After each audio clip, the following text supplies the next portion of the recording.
이번 장에서는 열역학이라는 물리과학의 또 다른 분야에 대해서 공부를 해보도록 하겠습니다.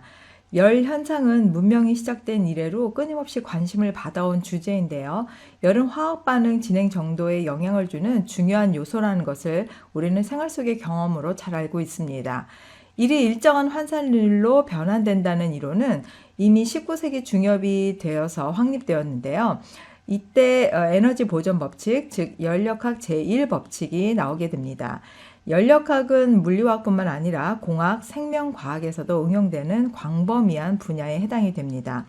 연소하거나 또 이때 방출되는 에너지가 주위를 덮이기도 하고 엔진 속에서 방출되는 에너지는 기계를 작동하는 일을 만들기도 하죠. 열역학은 대단히 실용적인 분야입니다. 열역학 지식을 이용하게 되면 같은 조건에서도 많은 시간과 에너지를 낭비하지 않고 자원을 효율적으로 활용할 수 있습니다. 무엇보다도 열역학은 개별적인 물질의 구조적인 특성에 따라서 달라지지 않는 일반적인 성질을 가지고 있다라고 할 수가 있습니다.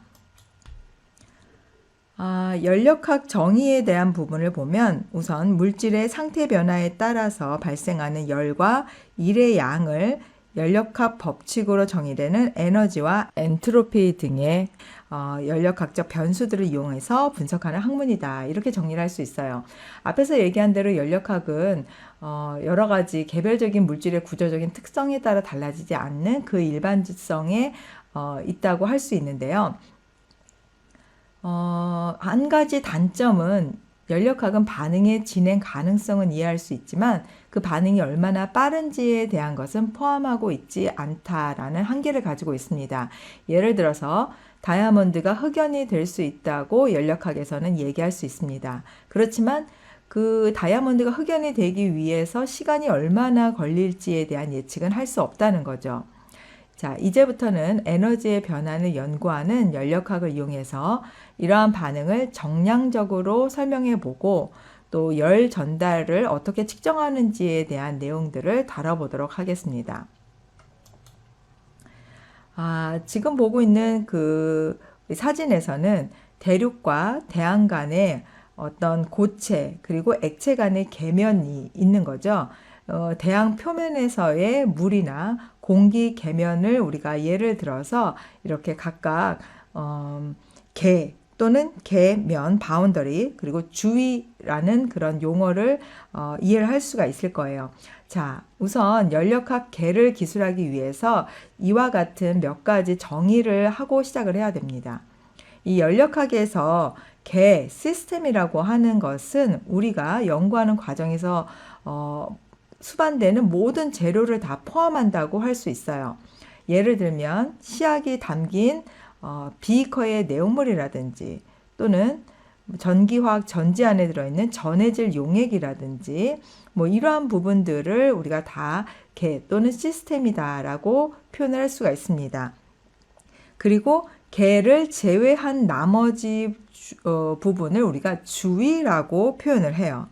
그리고 계와 그 계를 제외한 나머지 부분 주위를 나누는 그 바운더리, 이거를 우리가 경계면, 계면이다라고 표현합니다.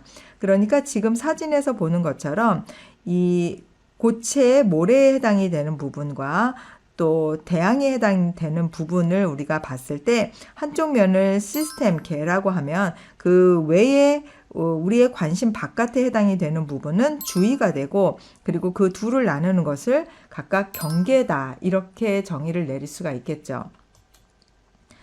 자, 앞에서 우리가 그 시스템 계 그리고 주위 그리고 이 주위와 시스템을 나누는 이 면을 우리가 바운더리 경계면이다 라고 얘기를 했습니다.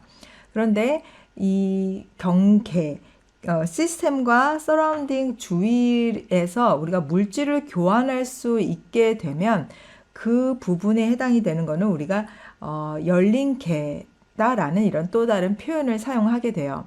그래서 이 열린 계라고 하는 거는 계와 이 시스템에서의 이 주위에 해당이 되는 부분을 이렇게 분리하고 있는 이 경계면을 통해서 물질이 출입할 수 있게 되면 이것을 우리가 열린 개다라고 표현을 하는 거죠. 그래서 우리가 크게 앞에서는 사진을 통해서 얘기를 했는데 이와 같이 우리가 관심이 있는 이 부분 시스템과 그 외의 바깥의 부분을 주의 그리고 이 나눈 부분들을 경계다라고 이렇게 표현을 할 수가 있습니다.